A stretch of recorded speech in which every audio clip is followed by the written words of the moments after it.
নমস্কার বন্ধুরা, তনহির পাকশালাতে সবাইকে স্বাগত।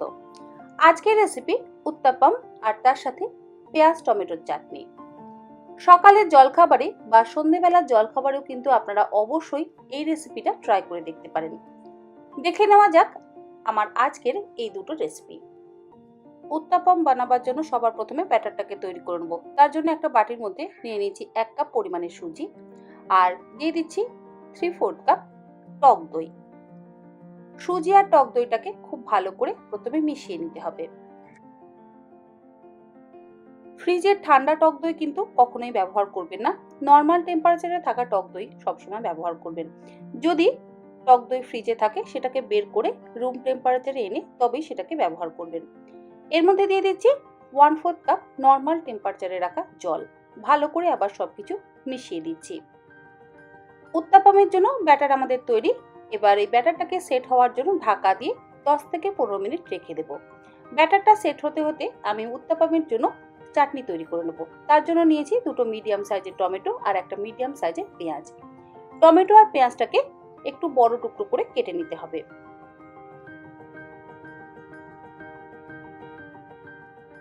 এই পেঁয়াজ টমেটোর চাটনি দিয়ে উত্তাপাম খেতে কিন্তু ভীষণই ভালো লাগে। একটা ফ্রাই প্যানের মধ্যে দিয়ে দিলাম 2 চা চামচ পরিমাণে রিফাইন্ড অয়েল। তেলটাকে প্রথমে ভালো করে গরম করে নিতে হবে। গ্যাসের ফ্লেমটাকে মিডিয়াম টু হাইতে দিয়ে তেল ভালো মতন গরম হয়ে গেলে এর মধ্যে দিয়ে দিচ্ছি 1 চা চামচ পরিমাণে গোটা জিরে আর 1 চা চামচ পরিমাণে গোটা ধনে। গ্যাসের ফ্লেমটাকে লোতে করে দিয়ে 30 থেকে 40 সেকেন্ড সময় ধরে জিরে আর ধনেটাকে হালকা করে একটু ভেজে নেব। ধনে আর জিরে থেকে যখন সুন্দর গন্ধ বেরোতে শুরু করবে তখন এর মধ্যে দিয়ে দিলাম 1 মুঠো চিনেবাদাম। মিনিট 2 সময় ধরে মিডিয়াম ফ্লেমে চিনেবাদামটাকে একটু ভেজে নিচ্ছি। বাদামটা হালকা করে ভাজা হয়ে গেলে এর মধ্যে দিয়ে দিলাম 6টা গোটা শুকনো লঙ্কা আর 6 কোয়া রসুন। এগুলোকেও আরো 1 মিনিট সময় ধরে লো টু মিডিয়াম ফ্লেমে ভেজে নিচ্ছি। সবকিছু ভেজে নেওয়া হয়ে গেলে এর মধ্যে দিয়ে দিচ্ছি টুকরো করে কেটে নেওয়া পেঁয়াজ। পেঁয়াজটাকেও মিডিয়াম ফ্লেমে মিনিট 2 সময় ধরে হালকা করে ভেজে নেব। খুব বেশি লাল করে পেঁয়াজ ভাজবার কিন্তু একেবারেই প্রয়োজন নেই। পেঁয়াজটা হালকা করে ভেজে নেওয়া হয়ে গেলে এর মধ্যে দিয়ে দিচ্ছি টুকরো করে কেটে রাখা টমেটো। এবার টমেটোটাকে দিয়েও সবকিছু ভালো করে ভেজে নিচ্ছি। দিয়ে দিচ্ছি এর মধ্যে লবণ। তারপর লবণটাকে ভালো করে মিশিয়ে দিয়ে গ্যাসের ফ্লেমটাকে একদম লোতে রেখে মিনিট 3 সময় ধরে টমেটো আর পেঁয়াজটাকে ভালো করে নরম হতে দেব। লবণ দেওয়ার কারণে কিন্তু টমেটো আর পেঁয়াজ খুব তাড়াতাড়ি নরম হয়ে যাবে। টমেটো আর পেঁয়াজটা ভালো মতো নরম হয়ে গেলে এর মধ্যে দিয়ে দিচ্ছি 2 টেবিল চামচ পরিমাণে তেঁতুলের জল। তেঁতুলের জলটাকে দিয়ে ভালো করে সবকিছু মিশিয়ে দিচ্ছি। এর মধ্যে কিন্তু পাতিলেবুর রস দিলে একেবারেই হবে না। এই চাটনিতে তেঁতুলের জলই ব্যবহার করতে হবে। তারপর এর মধ্যে দিয়ে দিলাম 1 টেবিল চামচ পরিমাণে আখের গুড়। গুড়ের বদলে আপনারা চিনিও অবশ্যই ব্যবহার করতে পারেন। এবার সবকিছু দিয়ে ভালো করে আরো 2 মিনিট আমি মিশিয়ে নেব। সবকিছু ভালো মতন মিশিয়ে নেওয়া হয়ে গেলে গ্যাসের ফ্লেমটাকে বন্ধ করে দিয়ে এই মিশ্রণটাকে ঠান্ডা করে নিতে হবে। ঠান্ডা হওয়ার পরই আমি মিশ্রণটাকে একটা মিক্সিং জারের মধ্যে ঢেলে নিচ্ছি। কখনোই কিন্তু গরম মিশ্রণ মিক্সিং জারের মধ্যে দিয়ে ব্লেন্ড করবেন না। সব সময় ঠান্ডা করে নিয়ে তারপরে মিক্সিং জারের মধ্যে নিয়ে তারপর সেই মিক্সচারটাকে একদম মিহি পেস্ট তৈরি করে নেবেন। দিয়ে দিলাম এর মধ্যে অল্প পরিমাণে একটু জল। তারপর এটার একটা মিহি পেস্ট তৈরি করে নেব।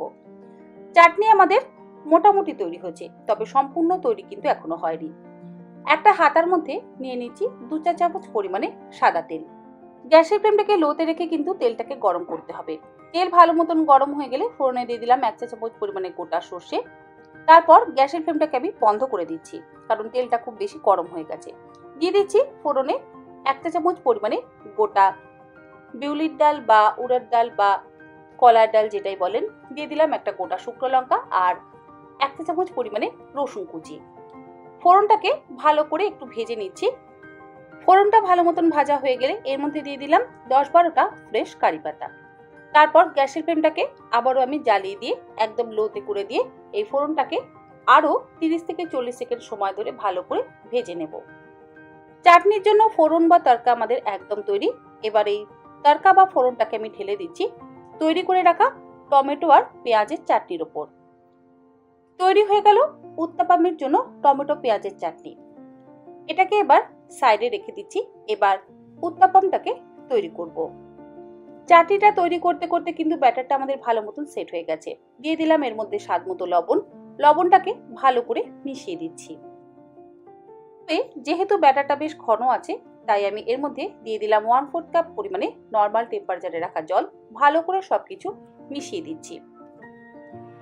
সবকিছু ভালো মতন মিশিয়ে দেওয়া হয়ে গেলে এর মধ্যে আমি দিয়ে দিচ্ছি একটা ইনোর প্যাকেট। তারপর এই ইনোর পাউডারের ওপর দিয়ে দিচ্ছি অল্প পরিমাণে একটু জল। ভালো করে সবকিছু মিশিয়ে দিচ্ছি। আমাদের উত্তাপামের জন্য ব্যাটার একদম তৈরি।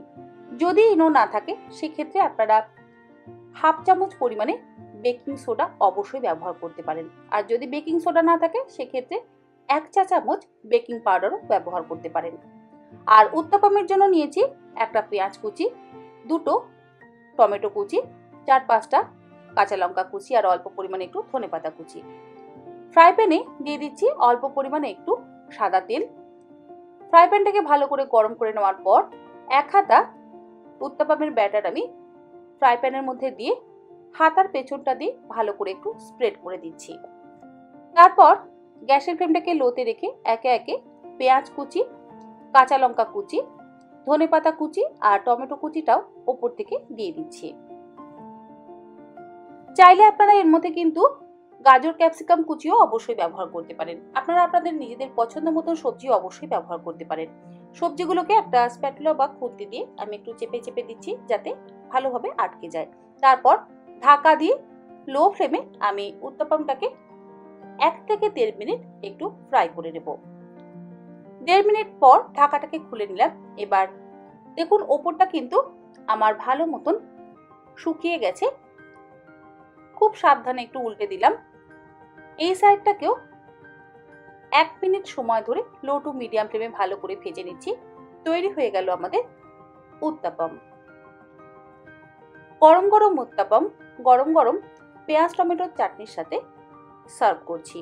আমার আজকের এই উত্তাপাম আর পেঁয়াজ টমেটোর চাটনির রেসিপি আপনাদের কাছে কেমন লাগলো অবশ্যই জানাবেন। যদি ভালো লেগে থাকে তাহলে আপনারাও বাড়িতে অবশ্যই একবার ট্রাই করে দেখতে পারেন। আশা করি আপনাদের সকলেরই ভীষণ ভালো লাগবে। আজকের মতো এই পর্যন্ত। আবার হাজির হয়ে যাব নতুন কোনো রেসিপি নিয়ে। ভালো থাকবেন, সুস্থ থাকবেন। ধন্যবাদ।